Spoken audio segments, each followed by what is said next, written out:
I'm Terry Doherty. The question today is, what is SEEUP? SEEUP is an acronym for Sheltered Instruction Observation Protocol. Yes, that's a mouthful. Basically, it means applying the scientific method to education. I come from a background where this actually makes a lot of sense to me because at one point I was a biological technician. I spent a lot of time working on protocols, following protocols, making observations, and adjusting experiments. And applying those same techniques to education has come somewhat naturally to me. The SEEUP method provides a framework for teachers as they design and deliver lessons that are appropriate and understandable for the students in front of them. Dr. Jane Echevarria and her team at the University of Southern California brought together a number of pedagogical concepts early in this century and put them into a framework that we now call SEEUP, or if we have time, Sheltered Instruction Observation Protocol.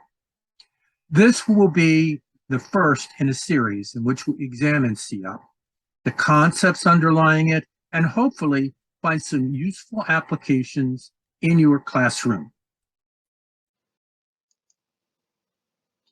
What does SEEUP mean? Let's start with sheltered. Sheltered instruction conforms goals and methods to the experience and capacity of students. In the modern classroom in many countries now, the student audience is very diverse. Many different backgrounds, many different first languages, and many different cultural perspectives. So we can't simply go into the classroom and begin teaching at the level with the goals that we happen to have in our book from things that we've done year after year. We have to assess the situation. Otherwise, we're going to overwhelm or underwhelm or be ineffective with our students. Thus, sheltered. We try to build a structure in our classroom that helps our students to learn. Instruction. Instruction in the modern classroom is student-centric, with a focus on learning more than teaching. We'll get into a little more detail on this as we go along. Observation is a scientific approach which responds to actual results as each course progresses. Much like the lab experiments that I did when I was much younger, every new class is an experiment in education, and we have to take an observation approach and a scientific approach to achieve not just our goals, but the goals of our students. Finally, protocol reflects the accumulation of standards, methods that are validated by observation. What that means is we do the experiment of being in the classroom, we look at what's going on, we try different methods to teach, and then we write them down. We get them organized, and then we do it again. And over time, we develop a body of methods, protocols that we can use that are going to be more effective than just going into the classroom and winging it or repeating what we happened to do last year. SEEUP is designed to balance the goals of teacher and learner. I like to use the Yin Yang approach. Teaching is one part of the whole, learning is the other part of the whole. Quite often, teachers are focused almost entirely on teaching They develop beautiful plans and they go in and they deliver them, but they don't necessarily see the other side of the equation, and that's learning, the learner. The learner has their own goals. They have their own reasons for being in the class. They have their own capacities. And unless we assess those, unless we understand the learner's background, we're not going to be effective at teaching.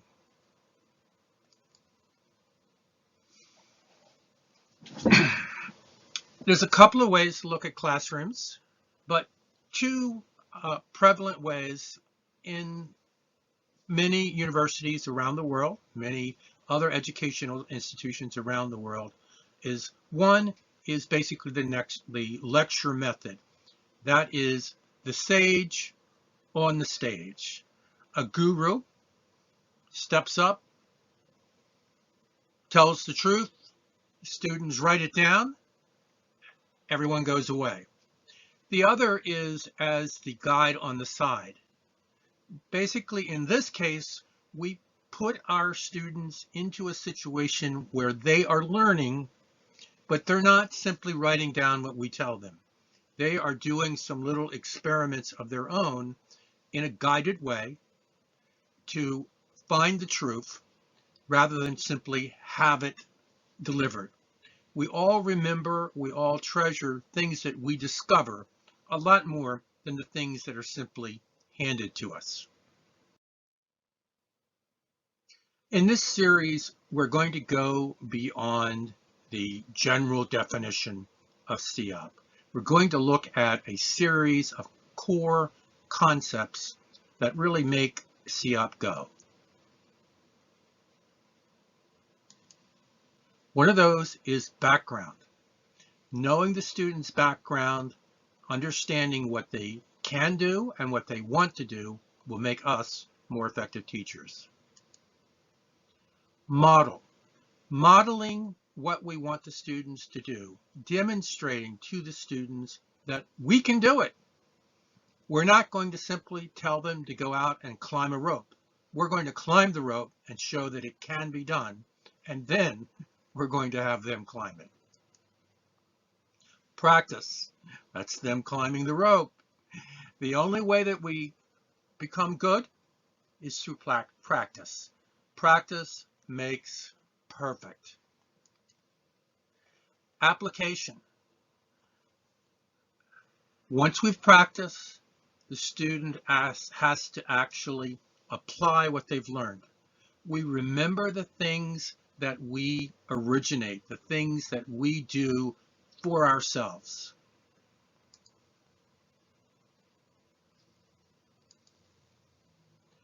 Preparation. Preparation of the classroom for learning is not something that you do when you step into the classroom. It requires a lot of forethought. Review. Once we've laid out a body of knowledge, once we have demonstrated it and practiced it, then it's important to review it. Repetition can be overdone, but some level of repetition is important to the success of accomplishing our objectives. Strategy. We have to have a big plan. We have to know what we're trying to accomplish in a particular class, and we have to know where we want to get to. It's very much like the adventurer who sees the mountain that they want to climb, but first they have to go down the road, they have to cross the creek, they have to make their way up the paths, they may have to be prepared to fall off the mountain from time to time, but the adventurer who plans in advance has a strategy for achieving success. We'll get there. Assessment. Did our students learn? Are they mastering the technique? Can we turn around to our administrators and say, yes, this student is ready to go on to more complex learning? Interaction. Interaction is how we build engagement in the classroom. Part of it has to do with our interaction with the students, but an awful lot, particularly online, has to do with interaction between the students themselves. Delivery. How are we going to deliver the learning? Are we going to just lay it out as a lecture? Are we going to prepare a PowerPoint and deliver it? Are we going to do hands-on experiments? Each of these has positive features, and we have to determine as part of our strategy which is going to be most effective for a certain phase of the teaching process. And finally, comprehensible. Students need to be able to be comprehensible. The focus of SEEUP is on learning English as a second language. The concepts, however, will apply to the learning of any language, or in a general way, they will apply to mastering any body of knowledge. We need to move our English students towards making themselves understood. Perfection is not the goal. Intelligibility, being understood, is the goal. And as teachers, we need to make ourselves understandable, comprehensible for our students. We're going to look at 4 concepts that underlie the SEEUP process today. Background, modeling, practice, and application.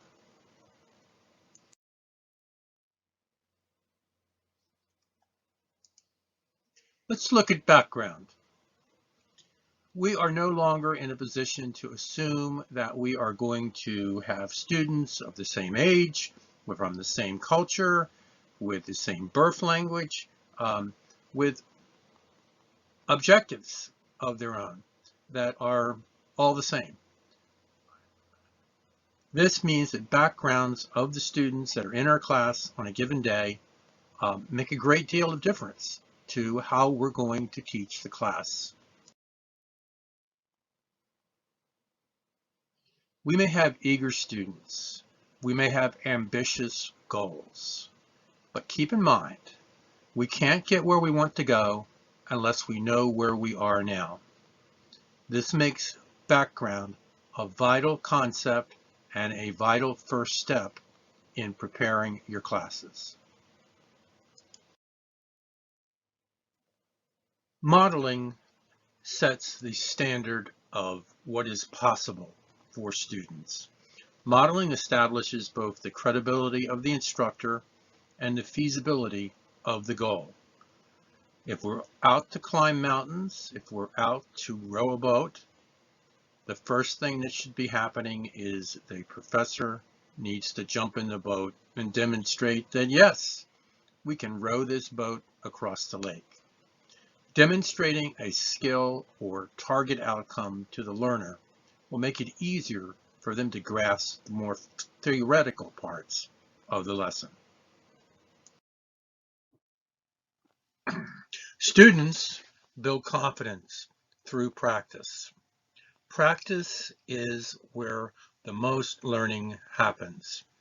Confidence is the difference between knowing facts and using facts to accomplish goals. Confidence in the language field is the key to fluency in any language. In setting up practice sessions, I like to create teamwork situations to share skills and strengths between the students. Then, create activities that validate progress with individual work. And finally, consolidate those skills with teamwork assignments again. These all are different levels of practice, and they all lead towards a greater degree of confidence and success in the language acquisition process.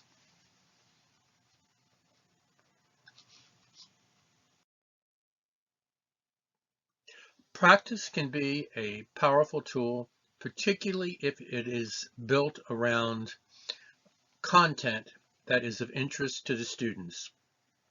While at West Visayas State University in the Philippines, I had very large classes, and that is a situation where using teams can be extremely effective in having meaningful practice and not having anyone get lost in the shuffle.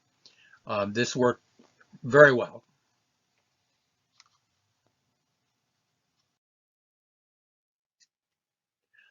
Now, let's look at our fourth topic, applications. Applications should be built around assignments designed to demonstrate the student's mastery of skills that will be of use in their future endeavors. Application is the opportunity for highly motivated and capable students to shine, but less capable or less confident students may struggle. This is another situation in which teamwork can provide both guidance and peer pressure. Most students think it very important to look competent in the eyes of their classmates.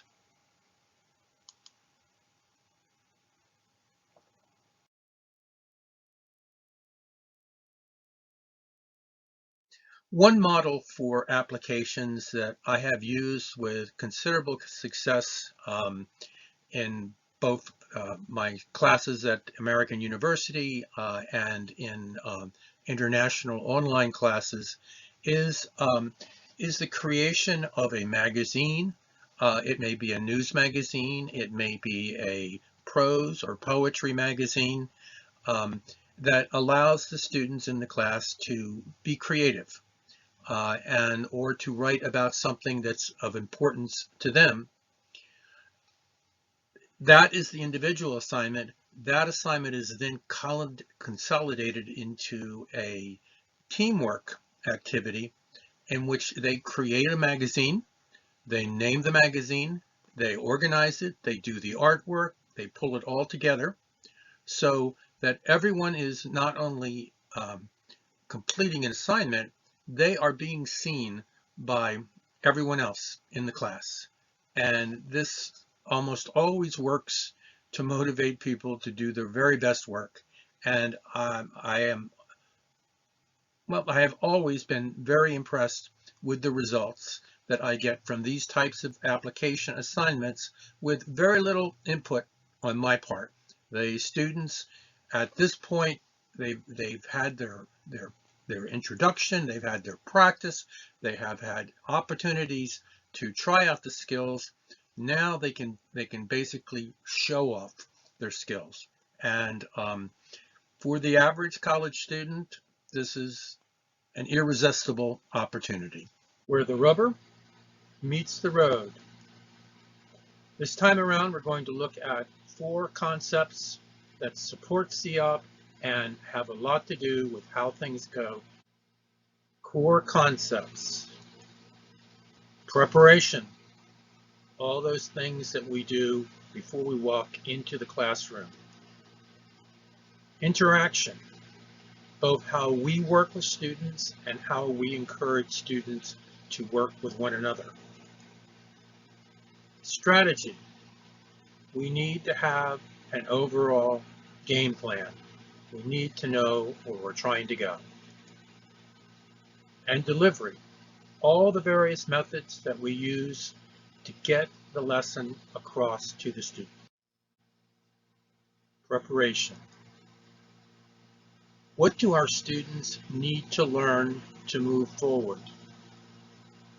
If we simply repeat what they've already learned, they become bored.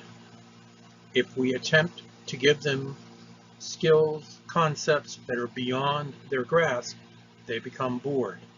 So it's very important for us to know, what does this student need to learn? What result will demonstrate success? It's all very fine to answer true and false, to do multiple choice, but in almost every case, there is a tangible activity in which the student can demonstrate that they have successfully mastered the concepts of the language that we are attempting to help them produce. Do activities build towards success? We have a strategy. We're trying to take our student to a certain point, our whole group of students to a certain point that is beyond where they are now. Do the activities that we've scheduled lead them to success in getting to that goal? Is content flexible? Very few classrooms, particularly classrooms in which there is a range of backgrounds for all the students, are going to go totally smoothly. So we have to have a plan, but we also need to be prepared to adjust our plan to fit the needs of the students in front of us. This is a simple sample plan, and this general pattern will repeat for most lessons, so it gives us a great place to start in terms of laying out our plan. Preparation begins with a clear vision. Which mountain do we want to conquer? And why? Where are they now? Where are your students beginning their ascent of this mountain of knowledge? And when do you want them to be at the top? That is going to influence how quickly you lay out activities, the types of activities that you use, and whether the goal that you have for this course is realistic. What are the steps and materials? So this is the logistics of moving our students from the bottom of the hill to the top of the hill. Delivery. Clear daily objectives. If preparation is all the good things that we do before we walk into the classroom, delivery is what we do when we arrive. So we need to know, what am I going to accomplish today? What does this particular group of students need to do today to move forward? An appropriate presentation style. If we're presenting online, if we're presenting in person, if we're presenting in the field, there's going to be a different style of presentation. There's going to be different levels of interactivity, both between us and the student students and one another. Paced to student capacity. This still comes back to, what does the student know? What do they need to know? And can they absorb what they need to know at this point? Optimal engagement. Optimal engagement is how we manage the classroom in order to prevent it from being boring. And the way we do this is to provide a certain amount of knowledge input, a certain amount of presentation, but a large amount of interaction, application, and practice during the class, so students own the knowledge that we're trying to deliver.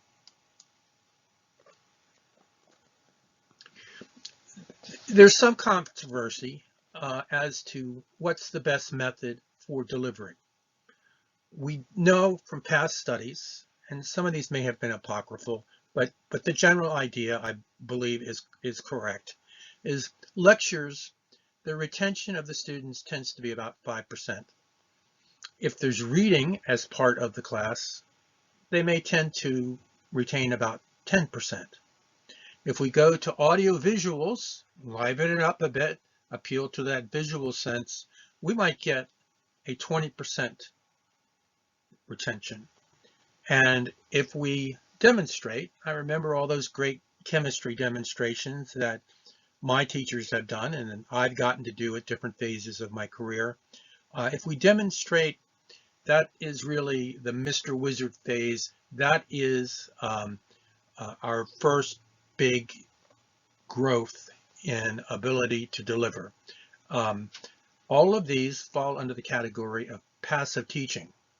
If we want to really start building our retention, making classes that are memorable, we have to move to participatory teaching methods. Discussion groups can raise retention to 50%. Practice by doing, either individually or through the group and teamwork, can raise retention to 75%. And the bottom line, and we all know this is true, is that if we can get our students teaching, they will remember a great deal more. They will own the material because they are now the expert. Delivery methods matter. There is no one delivery method, however. Each of these has features that can be used in your classroom, but it all depends on what your objective is. There is a place for lecture. There is a place for controlled reading and audio visuals and demonstrations. And generally, their place is laying the groundwork so that we can move on to the participatory phase, because participatory is where practice and application actually take place. And this is where learning really takes place.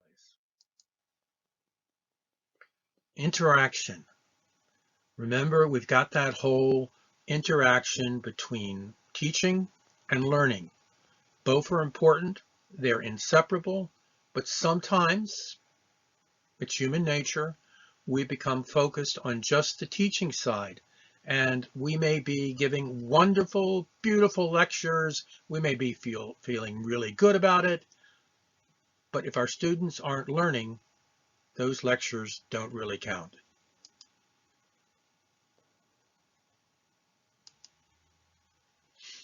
So ask yourself some questions. Does this activity uncover relevant student background, interest, or knowledge? This is part of us building bonds with the students and obtaining basically the market intelligence about our consumer, the student, so that we can create a product and deliver a product that they're going to want to retain. Does this encourage cross-peer info flow? In the interactive class, there should generally be a lot of discussion, there should be a lot of teamwork, and it shouldn't be a question of one person dominating each team. For teamwork to be effective, they need to be structured in a way that everyone has some ability to contribute something to the success of the venture. If they do that, then they will learn from the other students because they have paid in kind. They have contributed to the success of the team. Are team projects appropriate? If you have more than a few minutes in order to teach something, they are almost always appropriate for all the reasons that we were just discussing in point 2 of building those cross-peer bonds within the classroom. Because in the end, most students learn more and have more respect for their fellow students if you have a healthy classroom.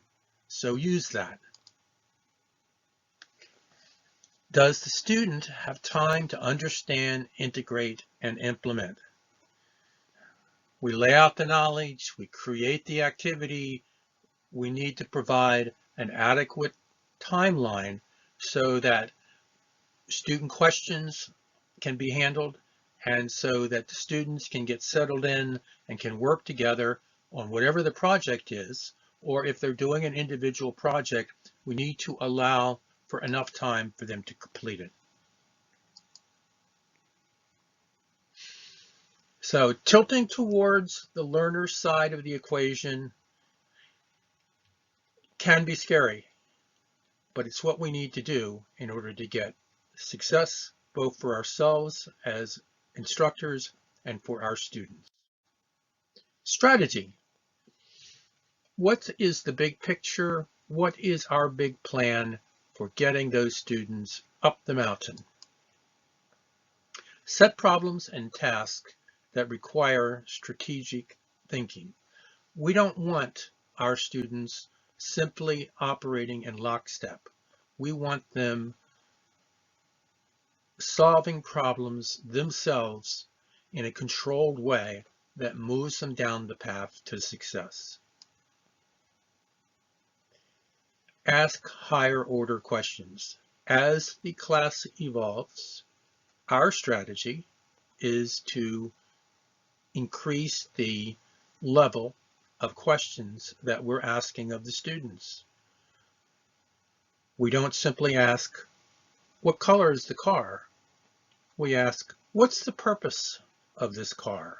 What might we use this car for?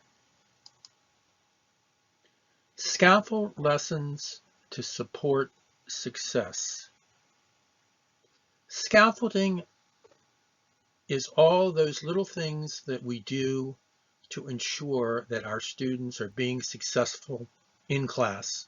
And we're only going to be able to implement them, and we're only going to be able to know which scaffolding to use if we interact, if we act as guides by the side, and actually go out and work with our students, observe our students in their teams and in their individual efforts, and do things to make their likelihood of success greater.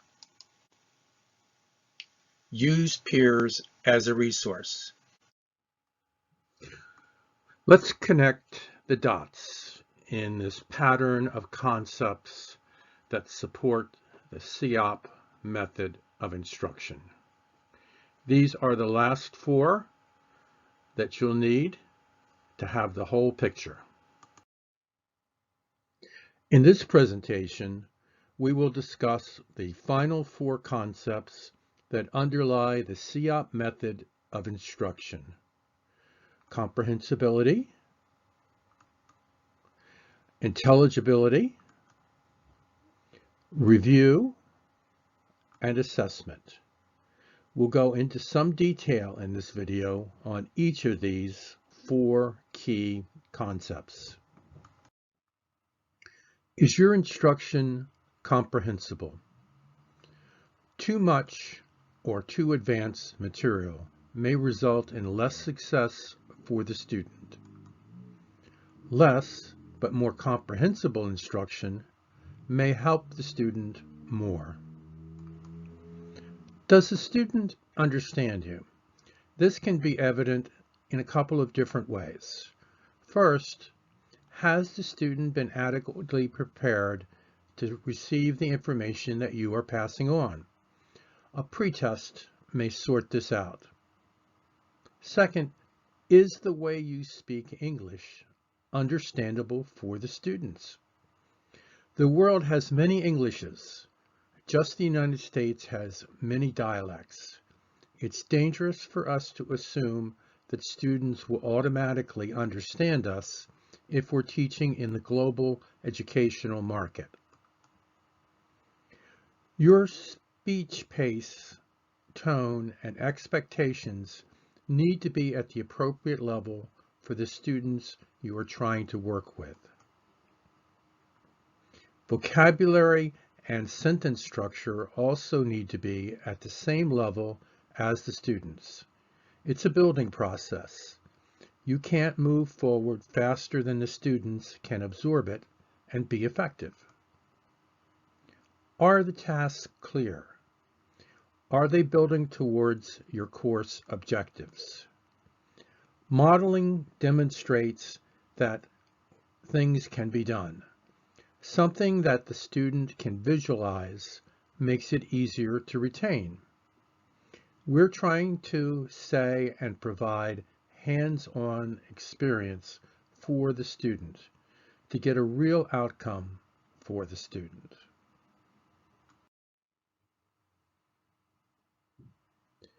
Comprehension is a negotiation. It's the back and forth between a speaker and a listener. We may not be exchanging dollars. We may not be planning a major political strategy, but we are trying to move ideas from one mind to another, and that's not easy. Understanding. The message may be clear in a student's mind, but is it clear in the other person's mind?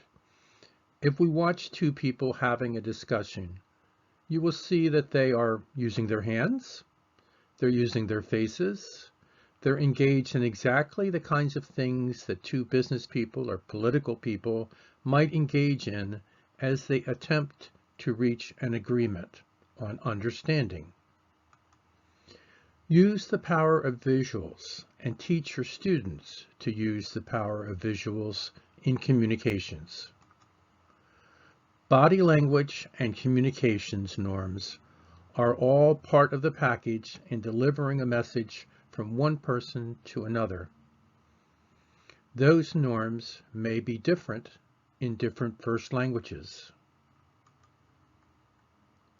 Be aware, the students need to be aware, that there may be some first language carryover in more than just body language.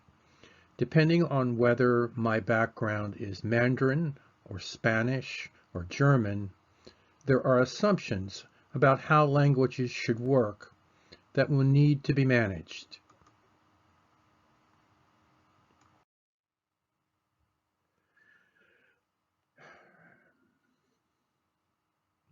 Review. Review is the final and key step in the co-op process. A dedicated review book for each student is ideal. The student should record vocabulary rules and tips for easy review. This needs to be part of the teaching process. We need to take the time to do it in class. We need to make it part of each class, so over a period of time, the book will fill up with the most essential bits of knowledge. Students are like good lab technicians. They should summarize projects and accomplishments. This will provide the material for clear, comprehensive final review for the student, and if we're good teachers, that review will match out very nicely with the final test.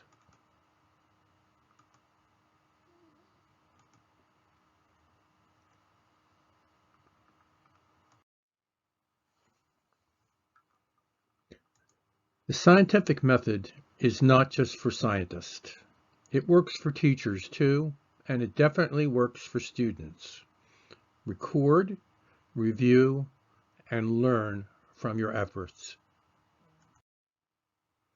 Finally, there's the assessment, and in SEEUP, the preferred method of assessment has more to do with actually producing a result and much less to do with true or false or multiple choice type questions. We're looking for results, not regurgitation. Students should know from the start what the final objective is going to be for the term and what the performance is going to be that's needed in order to pass. Pre-test, post-test, and practical testing along the way will get us the result that we want. Is the student ready for what's next? This is the final question and should be the purpose of the assessment. Is the student able to do what they need to do in order to be successful in their next class or their next professional endeavor? If the answer is yes, then we did well.